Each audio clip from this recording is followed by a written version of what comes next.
দেশের কনসুলেটগুলোতে, অ্যাম্বাসিগুলোতে প্রবাসীদের প্রতি, রেমিটেন্স যোদ্ধাদের প্রতি অমানবিক আচরণ করা হয়, তৃতীয় শ্রেণীর নাগরিকের আচরণ করা হয়। এবং আমরা দেখেছি যে কনসুলেটগুলোতে লাল ফিতার দৌরাত্ম এবং অমানবিক আচরণগুলোকে বাংলাদেশ থেকে এক্সপোর্ট করে নিয়ে যাওয়া হয়েছে। আপনারা যারা এম্বাসিগুলোতে রয়েছেন, কনসুলেটগুলো রয়েছেন, আমরা আপনাদেরকে আহ্বান জানাচ্ছি, এই প্রবাসীদের আয়ের উপরে ভিত্তি করে বাংলাদেশের অর্থনীতি দাঁড়িয়ে রয়েছে।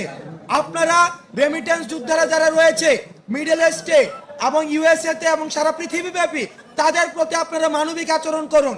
কারণ আজকে গণ অভ্যুত্থানে প্রবাসীরা যেই আমাদেরকে সমর্থন জানিয়েছে রেমিটেন্স শাটডাউনের মধ্য দিয়ে, সেটি একটি তাৎপর্যপূর্ণ ঘটনা। সুতরাং প্রবাসীদের অবদান অনস্বীকার্য। আমরা আপনাদের কাছে আহ্বান জানাবো, কোনো কনসুলেটে, কোনো এম্বাসিতে আমাদের প্রবাসীদের প্রথম শ্রেণীর নাগরিকের অধিকার দিতে হবে।